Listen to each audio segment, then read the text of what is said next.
Hare Krishna. Namaste. Chapter 6, entitled as Dhyana Yoga. Sloka 4. Yadā hi nendriyārtheṣu na karmasv anuṣajjate sarva-saṅkalpa-sannyāsī yogārūḍhas tadocyate. That is, not to engage his senses in sense object and not putting any effort to attain those sense object or not having any desire for those sense object. It's all absent, whether he is in the yoga state or out of the yoga state.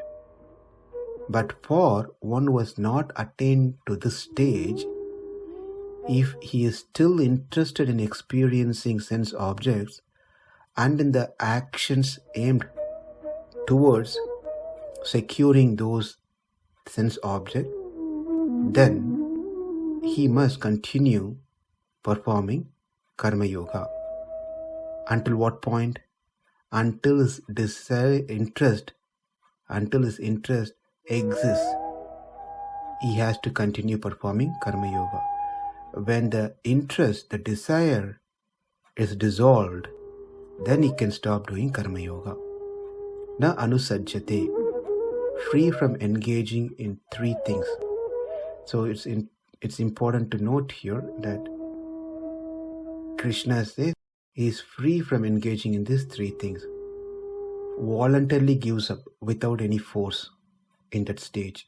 He doesn't need to struggle to be free from these three things. It becomes his nature.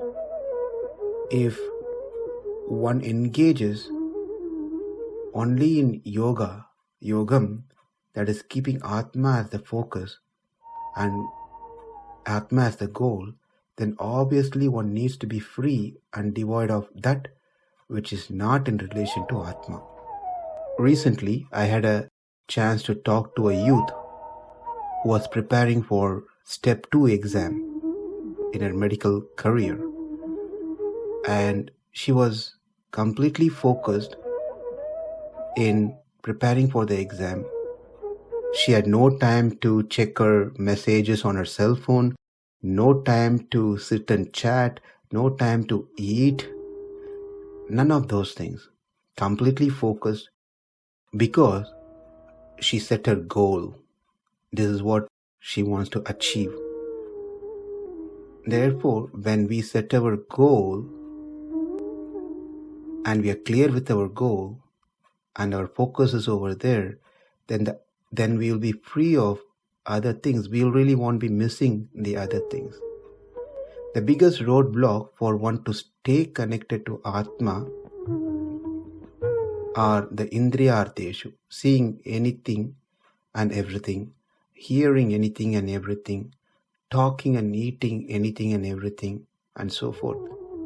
So one must give up the enjoyment that one gets through these sense objects. If the goal is not these things, if the goal is higher, to have the vision of Atma.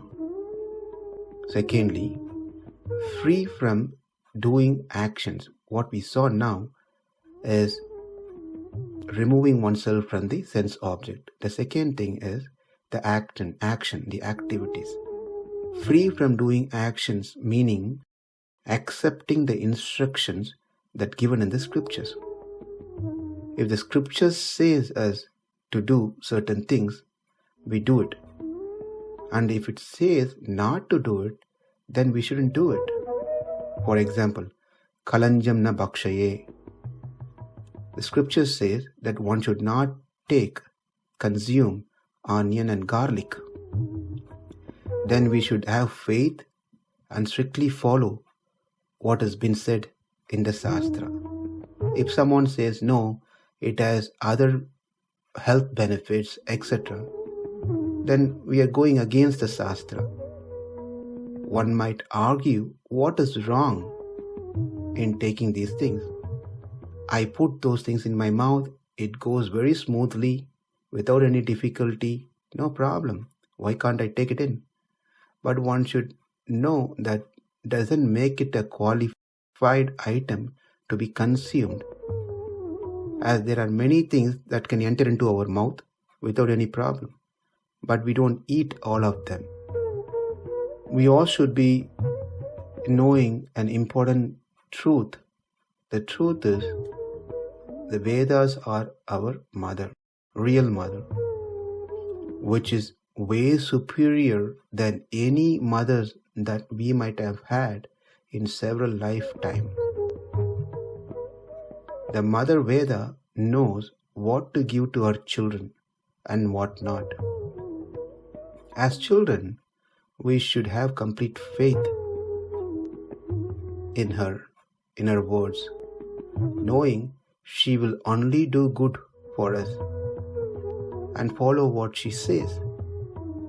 In this way, we devoid from the actions. So that's the second point. Be away from the action, like buying such things, cooking such things, eating such things. So that's step number 2. And also another point to be noted here, that Krishna uses the terms na anuṣajjate, never get engaged, meaning one naturally becomes free from engaging in such activities. Of course, one will not be so in the beginning stage. One must apply these things with force for some period. Like how children may not like to be disciplined, but parents doesn't give up. They constantly try to correct the children to bring them in the right track, to teach them discipline. Likewise, we should also follow these things initially with force and faith in the scriptures. Then it becomes our nature eventually. And then the third point, which is the desire towards these things, is mentioned in Saṅkalpa. Here the meaning differs from the one that we saw in the second sloka of this chapter. In the second sloka, the Saṅkalpa is interpreted as dehatma abhimana, meaning considering two things to be same, that is body and atma to be same. Whereas here, that doesn't apply, that meaning will not apply here, as that is anuṣajjate stage, the beginning stage. Now this person is in yogārūḍhas stage, that is, he has crossed that beginning stage, he is in a higher stage. So what it means here is that one who is free from the material desires of wanting to enjoy this sense object. So 3 things: free from the matters, free from the activities that drives one towards the matter. Number 3, free from desire of wanting to achieve those matter. Therefore, we should know there are high chances that one may get pulled into any of these things. One might develop a connection from sense to sense object. One might engage the sense and sense object by doing some activities and then get attached to it. Summary. So what we learn here in this sloka, it is possible for one to get pulled back again into these things. Therefore, to avoid that, karma yoga indeed needs to be continued. That is in the stage of anuṛajjate, as that will help one to stay on track, since karma yoga has to be done with complete detachment to the fruits of the action, free from mind, free from I. So these 3 things are the principles in practicing karma yoga. Therefore, the karma yoga has to be continued in this stage of anuṛajjate. But for those who are in the yogārūḍhas stage, they have passed this stage. they are free from the matters. Their activities are not towards this matter, and they don't have a desire to any of this matter. Is everything focused towards inward, Atma. Therefore, all these things becomes very natural for them all the time, not only during the practice of yoga. Even after finishing their yoga in a particular time, this person has these things naturally.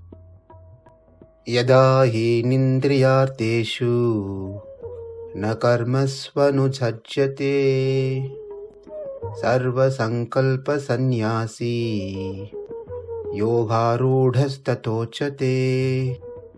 Namaste. Hare Krishna.